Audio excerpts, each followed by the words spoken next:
त्यांचा 6 जानेवारी हा दर्पण दिन, दर्पण या नावाचं त्यांनी साप्ताहिक वृत्तपत्र सुरू केलं होतं आणि हा दर्पण दिन म्हणून 6 जानेवारीला दरवर्षी संपन्न होत असतो. यापूर्वीच्या प्रास्ताविकेमध्ये पत्रकार गोकुळ पवार यांनी ते 1 दिवस उशिरा का घेतलं त्याचं स्पष्टीकरण केलेलं आहे आणि त्याचबरोबर बोलता बोलता षटकारही त्यांनी खूप मारलेले आहेत आणि त्याला प्रतिसाद त्यांचं जे काम आहे आत्ताचे माझे विरोधक नाहीत, ते माझे मित्रच आहेत, परंतु त्यांचा तो स्वभाव आहे, त्यांना ते षटकार मारायची सवय आहे, त्यामुळे त्यांनी षटकार मारलेले आहेत. त्यांना पण माहिती मी दिलेला शब्द कधी मागे घेत नाही. परंतु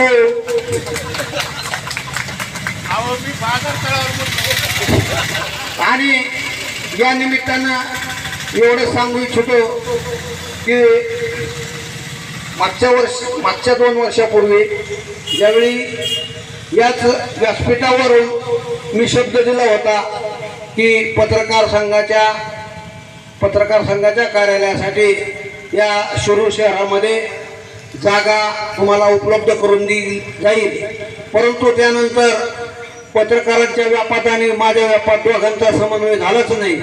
त्यांनी मला आठवण करून दिली नाही आणि मी त्याच्याबद्दल चर्चा केली नाही, म्हणून हा प्रश्न आपला थोडासा लांबलेला आहे. त्याबद्दल मी सर्वांच्या वतीनं पत्रकारांची दिलगिरी व्यक्त करतो आणि पुढच्या तुम्ही म्हणता त्यावेळेस तुम्हाला मी आपली चर्चा करून आवश्यक ती जागा निश्चितप्रमाणे सगळ्यांच्या विचारानं तुम्हाला उपलब्ध करून दिली जाईल, त्यामध्ये तिळमात्र शंका नाही. अशा प्रकारचं तुम्हाला मी या ठिकाणी वचन देतो आणि जनतेचे प्रश्न अगदी पोटतिडकीने तुम्ही या शहरातले असो, तालुक्यातले असो, राज्यातले असो, हे तुम्ही अतिशय प्रभावीपणे मांडता आणि काय न्यायाधीशाप्रमाणे हे तुमचे डोळे बंद असतात पण उघडे असतात, परंतु डोळे बंद यासाठी की कुठल्याही गोष्टीला तुम्ही आडपडदा करत नाही आणि परखडपणे तुमचं मत व्यक्त करता, परंतु काही गोष्टीकडे दुर्लक्ष करू नये अशी एक माझी भूमिका आहे, माझी एक मागणी आहे तुमच्याकडेच. तर जनतेचे प्रश्न तुम्ही पोटतिडकीने मांडता त्याबद्दल तुम्हाला मी या शहराच्या वतीनं माझ्या वतीनं धन्यवाद देतो आणि या ठिकाणी मला थोडंसं बाहेरगावी जायचं असल्यामुळं मी प्रथमतः दिलगिरी व्यक्त करतो आणि माझं भाषण या ठिकाणी संपवतो. जय हिंद, जय महाराष्ट्र. प्रथा असतील त्याच्या विरोधात काम केलं. त्यावेळेसचं जे ब्रिटिश गव्हर्नमेंट होतं त्याच्या जे काही चुकीची धोरणं असतील याच्याही विरोधात काम केलं आणि समाजाला जागृत करण्याचं काम केलंय. आज आपण बघतो आजच्या परिस्थितीमध्ये जी समाजामध्ये अनेक समस्या निर्माण झालेल्या आहेत. असं वाटत होतं की 21व्या शतकात भारत एक महासत्ता होणार आहे.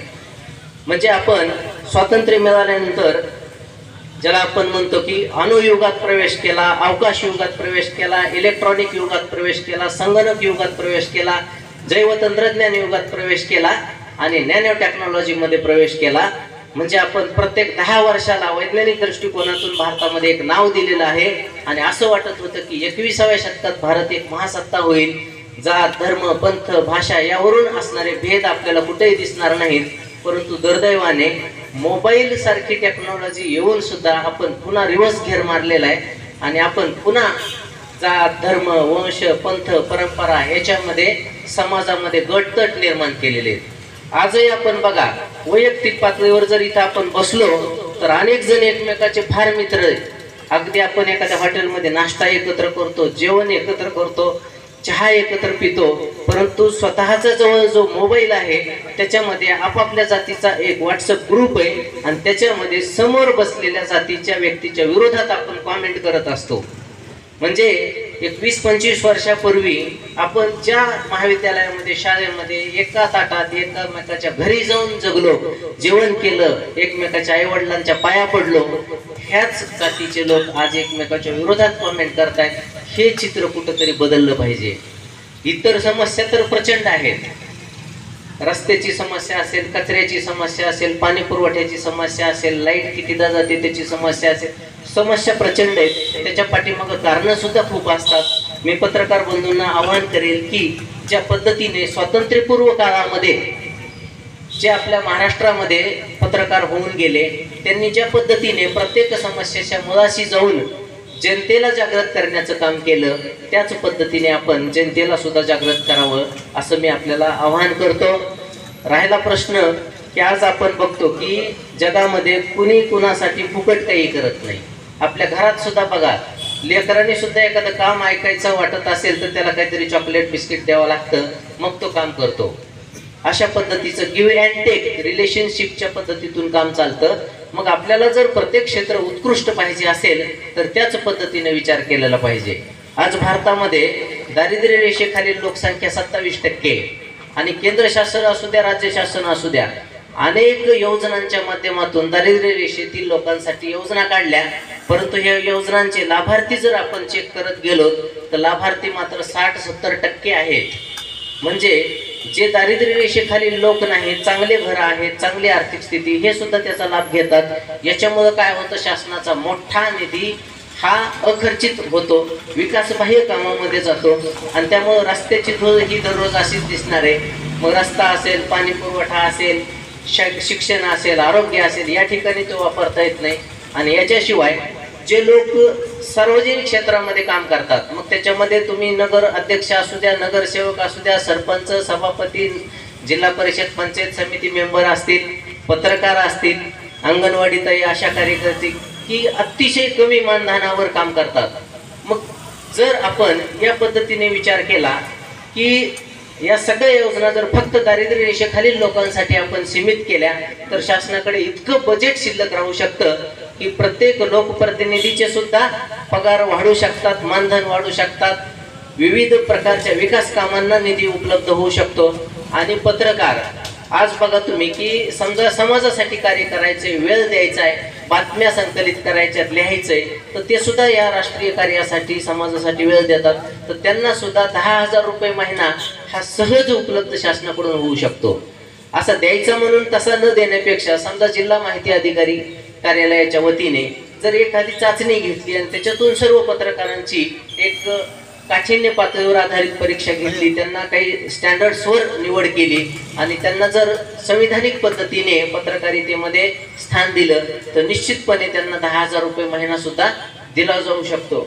फक्त कसं आहे की बोलण्याने काहीच होणार नाही, याच्यामध्ये जे बदल असतात ते प्रत्यक्ष कृतीतून होऊ शकतात. आणि त्यामुळे आजच्या परिस्थितीमध्ये जे आपल्या समोर समस्या आहेत तर ह्याचा डोळसपणे विचार करण्याची गरज आहे. कारण दर्पण आणि दिग्दर्शन हे दोन्ही गोष्टी आपल्याला हे सांगतात की आपण वास्तव काय आहे, वस्तुस्थिती काय आहे, त्याच्या मागची कारणे काय आहेत आणि समस्या मुळासकट जर आपल्याला दूर करायच्या असतील, त्याचं काही उपाययोजना करायच्या असतील तर त्यावर गांभीर्याने विचार करा. आज या ठिकाणी पत्रकारितेच्या माध्यमातून कार्यक्रम आयोजित केला आणि मला या ठिकाणी बोलवलं याबद्दल मी आयोजकांचे खूप खूप धन्यवाद व्यक्त करतो. परंतु कलेक्टर ऑफिसला मीटिंग असल्यामुळं मला तातडीनं जायचं आहे, 12 वाजताच मीटिंग आहे, त्यामुळं मी या ठिकाणावरून जाण्यासाठी आपली सर्वांची परवानगी मागतो आणि थांबतो. धन्यवाद. जय हिंद, जय महाराष्ट्र. सर्वांना खूप खूप शुभेच्छा, विशेषतः पत्रकार बंधूंना खूप शुभेच्छा. खरं तर तुमचा सत्कार आम्ही करायला पाहिजे, परंतु कार्यक्रम कुठेतरी उलटा वाटतोय. आपण पुढच्या वर्षी चूक सावरून पत्रकारांचा योग्य त्या कार्यक्रमामध्ये सन्मान सत्कार करू. धन्यवाद. जय हिंद, जय महाराष्ट्र.